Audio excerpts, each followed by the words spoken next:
Selamat berjumpa kembali di dalam layanan audio Sahabat Perjalanan. Hari ini adalah hari Senin 3 Oktober 2022. Tema renungan saat teduh kita dengan judul Hidup dalam Terang. Demikian bunyi firman Tuhan yang terambil dalam Yohanes 8 ayat yang ke-12. Akulah terang dunia. Barang siapa mengikuti aku, ia tidak akan berjalan dalam kegelapan, melainkan ia akan mempunyai terang hidup. Mari kita berdoa.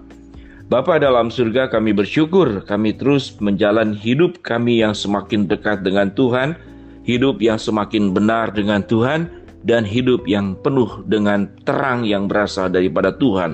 Dalam nama Tuhan Yesus kami berdoa, amin. Shalom sahabat seperjalanan yang dikasihi Tuhan, hidup dalam terang.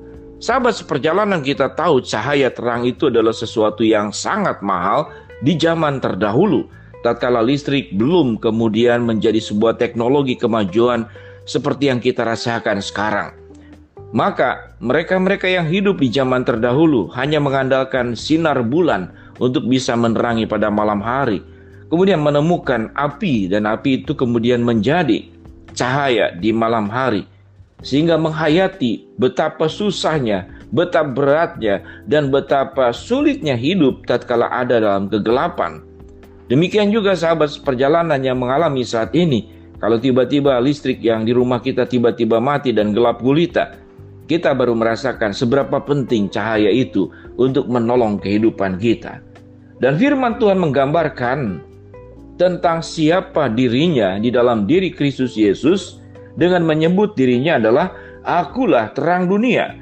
Barang siapa mengikuti aku, ia akan hidup, ia tidak akan berjalan dalam kegelapan, melainkan ia akan mempunyai terang hidup. Namun sahabat perjalanan, kalau gelap terang itu identik dengan kebenaran dan juga bukan kebenaran. Banyak sekali dosa-dosa yang dilakukan di dalam suasana yang terang benderang. Bukan dalam keadaan gelap gulita, kecuali perampok atau pencuri. Tetapi dalam keadaan terang benderang. Transaksi-transaksi yang dilakukan, yang ilegal, yang kemudian pencucian uang terjadi di tempat terang benderang. Di bank-bank. Saudara, penggelapan disebut dengan gelap justru dilakukan di dalam keadaan terang benderang. Artinya, bukan terang dan gelap dalam artian secara fisika, tapi terang dan gelap dalam artian penyimpangan. Setiap perbuatan yang salah di hadapan Tuhan, sekalipun di tengah cahaya lampu dan di tengah cahaya sinar matahari, tetap sebagai sebuah kegelapan. Kegelapan yang tidak boleh kita lakukan. Kegelapan yang kita harus hindari. Kegelapan yang kita harus tolak di dalam nama Tuhan Yesus. Sahabat seperjalanan yang dikasihi Tuhan, seseorang yang hidup di dalam terangnya Tuhan, maka dia pun akan mengalami sebuah perjalanan yang mengalami kebahagiaan dan kekudusan. Mari kita belajar dari mulai kehidupan kita dari semenjak kecil. Kita ingin mendapatkan nilai yang baik dengan cara mencontek.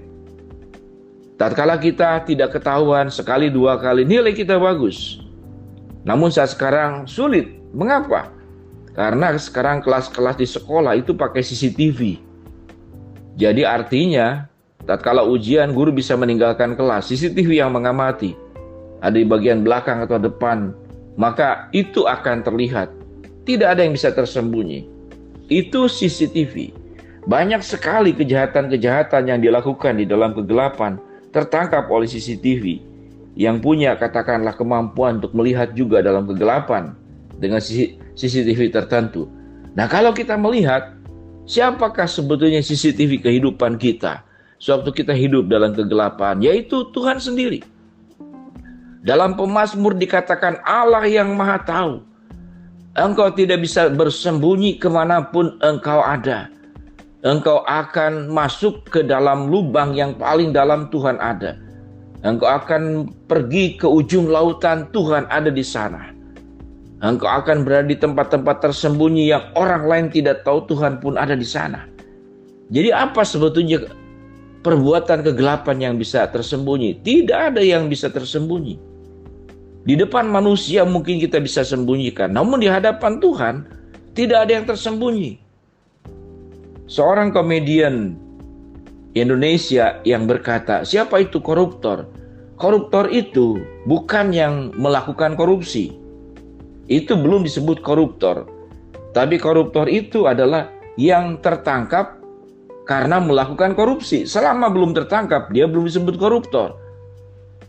Sahabat seperjalanan, ada dosa-dosa, perbuatan-perbuatan serong menyimpang yang keliru, salah, yang tidak diketahui oleh orang terdekat kita sekalipun. Tidak ada yang mengetahui, cuma dirimu sendiri, iblis dan Tuhan yang tahu. Tapi bukan berarti itu tidak ada efeknya, karena tidak ada yang tersembunyi di hadapan Allah. Sahabat seperjalanan, sewaktu kita memahami Tuhan itu sumber terang, terang di sini juga artinya adalah yang tidak ada hal yang kita itu bebas dari pengamatan Tuhan. Tuhan tahu pikiran kita, Tuhan tahu hati kita, Tuhan tahu perbuatan-perbuatan buruk yang kita lakukan, yang tidak diketahui orang lain, yang tersembunyi. Dan satu hari kelak nanti akan terbongkar. Bisa dibongkar sekarang, bisa dibongkar besok, tapi minimal setelah kita meninggal, kita akan berhadapan dengan Tuhan. Sahabat seperjalanan, kita mensyukuri untuk anugerah kebaikan, pengampunan dosa yang Tuhan berikan. Namun bukan berarti semua anugerah pengampunan itu kemudian kita manfaatkan dan salah gunakan. Maka seseorang yang sudah menjadi anak-anak terang, yang sudah ditebus oleh Kristus, dan kita memiliki status sebagai anak-anak Allah, anak-anak terang yang sudah ditebus dari kegelapan, maka seyogianya perjuangan hidup kita pun akan hidup dalam terang. Itu yang firman Tuhan katakan, aku terang dunia, barang siapa mengikuti aku, ia akan berjalan, ia tidak akan berjalan dalam kegelapan, melainkan ia akan mempunyai terang hidup.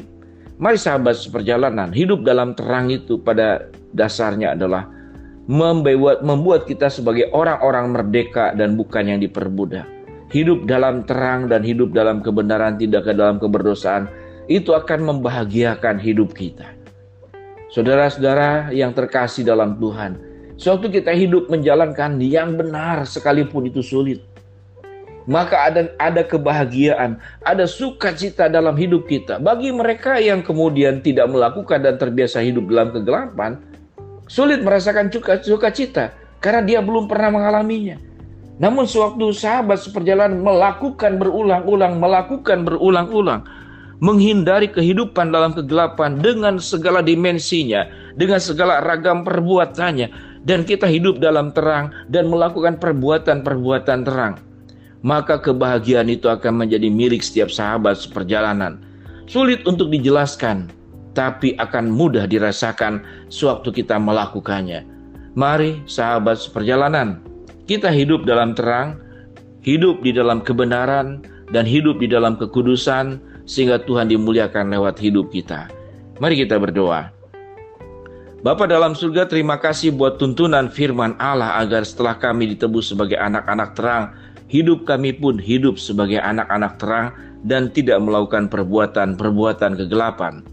Hamba-Mu berdoa buat sahabat seperjalanan yang sedang sakit, apapun sakit penyakit yang sedang dialaminya.